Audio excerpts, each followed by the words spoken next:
been a disaster, and now people are taking shots at LeBron. An anonymous Western Conference executive called out LeBron's leadership, telling Bleacher Report that he's been throwing his teammates under the bus this season. Adding fuel to the already blazing fire, Jeff Van Gundy made a very bold statement during Saturday's loss to the Celtics. Take a listen.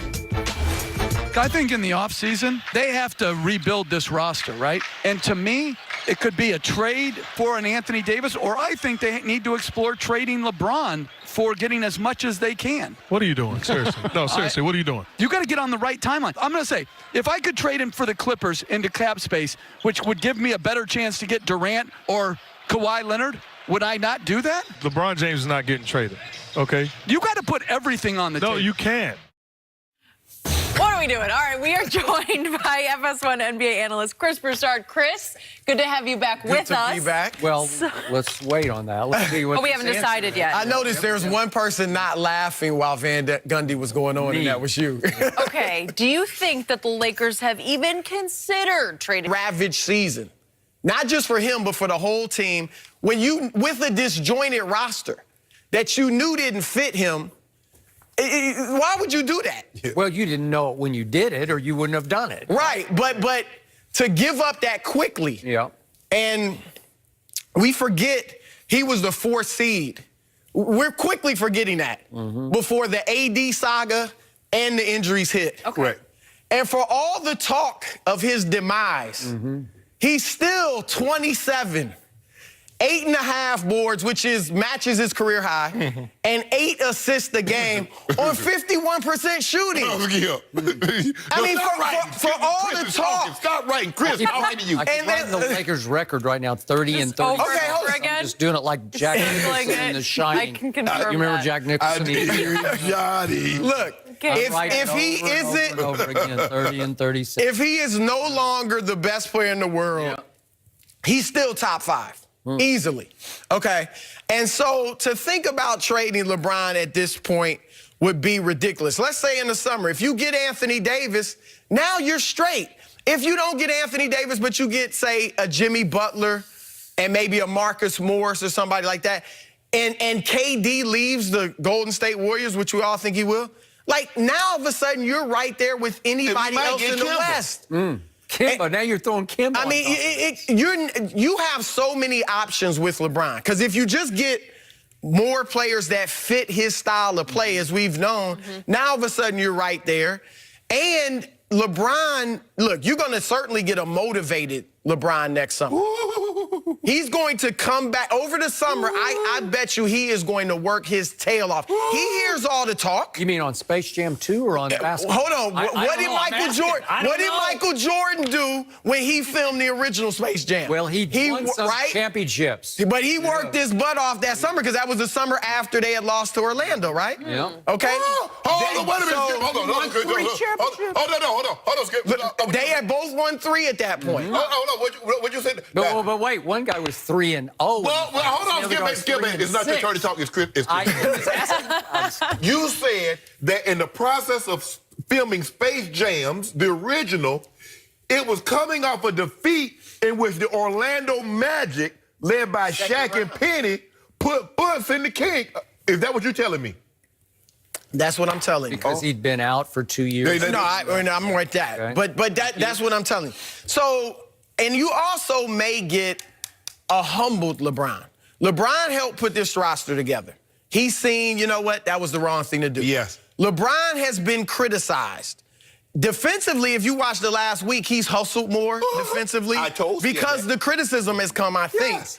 And also, even if he's lost something defensively, we know that at his age, you got to understand that. But you can protect a weak defender. And I don't even know if he's weak defender, but a poor defender they do at this Steph point. Curry and James Harden all the time. You can do that. So, and they were doing it early in the season before they lost their spirit because of the Anthony Davis stuff and then the injuries and things like that. So I think also, and this is what I was saying to Shannon in the break, at this stage, as LeBron loses some athleticism, two of the options you have with him, in addition to just how you build around him, what if LeBron at this stage is willing to just do kind of one thing?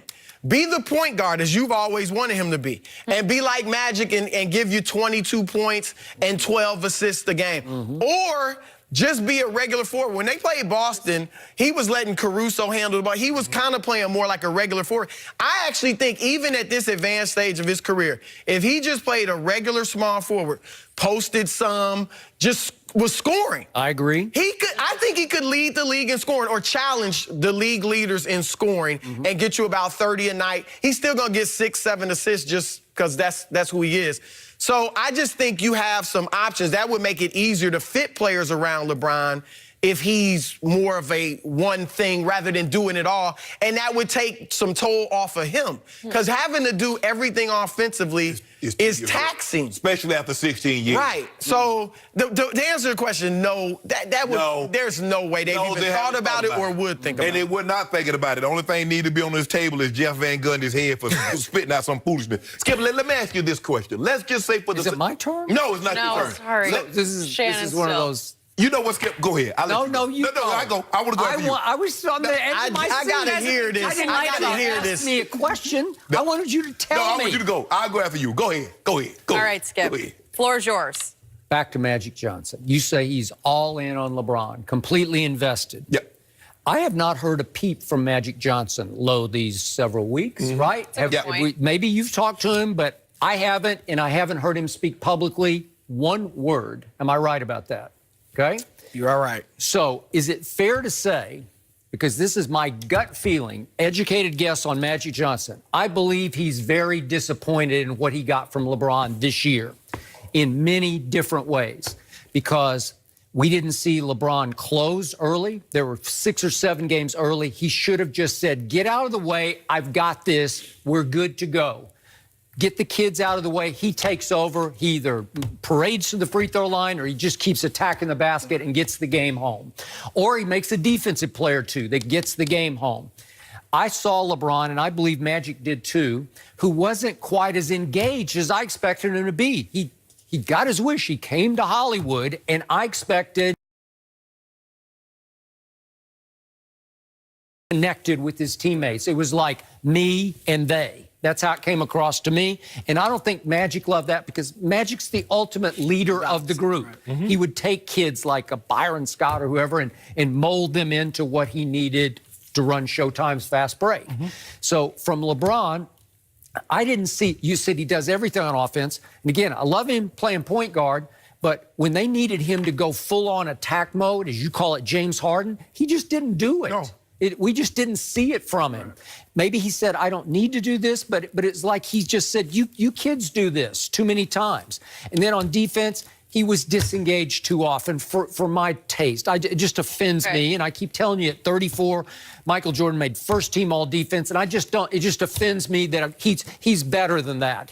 That's beneath his dignity, and it hits some lows in those losses right after the trade deadline. There's like 4 or 5 games when we just kept pointing out play after play. We just wouldn't even run it. You keep using the age 34. LeBron at 34 is year 16. Jordan at 34 was year 13. It's not the equivalent. After coming off a break. Yeah. Right. So, but anyway, no, you told me it was my turn. Okay. And then it just offends my sensibilities, because I have high regard for LeBron James, that he's shooting 66% from the free throw line. That's just an attention to a detail where now all summer I want him to shoot 12 billion free throws. That's what I want him to do until he can shoot 80%, because he's good enough to do what you want him to do, which is make 80%. Now he's a career low 66%, and he's become even more of a disaster at the late game clutch free throw line. What you mean late game? He was a disaster in the first quarter. He missed 3 again the other night. He missed his first quarter 2 nights ago. Okay. When he passed Jordan. And now we get to injuries. This was the first time in his whole career, and I'm just still like astounded that he missed 18 games with a pulled groin? Tear. But was it torn? I don't know what it was, but it shocked me. And I kept saying, remember what was, I keep bringing up his tweet that first day, right? Back in no time, right? Dodged a bullet. Yeah. Okay? And I thought, that's LeBron. He's Iron Man. He dodged it. Okay, so is Magic sitting back thinking, gee, am I going to get an injured, aging superstar next year? Are we going to continue to see Father Time tap him on the shoulder and see some decline? So is it possible that Magic has just sat back with Pelinka and just kicked around the notion of, should we trade him? Will he be not even close to LeBron next year? You say he's going to work his tail off and come back way better than he was this year. Boy, I'd like to believe it because it'd be good for the Lakers and good for the league and good for us and good for the networks. I thought I would see that this year. I'm still reeling from what I didn't see from LeBron this year. Let that sink in. Okay, but I keep telling you, you just roll out of bed and get those numbers. But why couldn't Jordan roll out of bed? But I'm with Chris. There's so many guys that can't roll out of bed and get those numbers. On this team, he could have led the league in scoring. I thought he would, actually. But how about this? Let's just say, for the sake of argument, the Lakers do that. They trade him for cap space. Who's to say Kevin Durant? Who's to say Kawhi? Who's to say Kyrie is going to the Lakers? All over. Okay, you trade LeBron and you don't get a superstar. Okay, here's then the what? worst case scenario. What if you obviously don't trade him and you go into next year and nobody comes? You're all dressed up and nowhere to go. What if nobody comes except Jimmy Butler or something? You know, what if you can't pull it off? We're going to get somebody. Okay? If they got Jimmy Butler and shooters, just, regular nondescript shooters, Kyle Korver types. Okay, now you need They Kevin would be, to leave. and Durant leaves. Yeah, got to leave or you're... Right, he's got to leave. Okay. Although, when we're going to get to Golden State, for 4 straight, that's nobody's done that since Bill Russell. Yeah. So 4 straight titles would be a challenge for them if Durant stays. But I think they're right there. If they just add some shooters and Jimmy Butler, for all his issues, the dude can play. I like him. I like him. He's tough. But He's Skip, you two-way. gotta realize, but Skip, let's be real, though. LeBron James playing with these guys, look what he went on the court with. 3 of these guys that he played with within the G League. You mean now? Now. Oh, I thought a lot of and he's playing without a superstar. Nobody else. Name the other guy that doesn't have a superstar. That when we think about, we look at Houston, you got James Harden and Chris Paul. You got Golden State. You got the Thunder. You got Paul George. The only really team is that when you look at Utah. Donovan Mitchell, he's on borderline. They don't really have anything else. The Nuggets, they got Joker, but nothing spectacular. I agree. But when we think of teams that's going to really challenge, Right. the Celtics has Kyrie, and they are loaded with talent. They might not be superstars, but they got guys that Philadelphia, they got stars. They got stars. Oh, and we ain't gonna talk about old Toronto.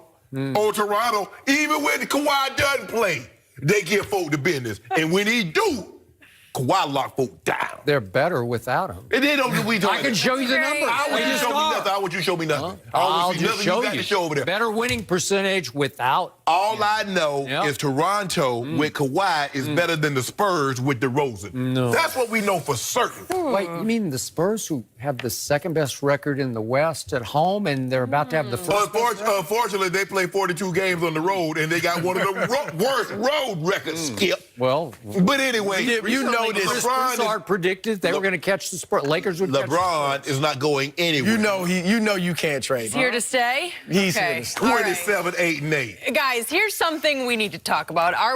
Is it time to start worrying about the Warriors? Because something is going on.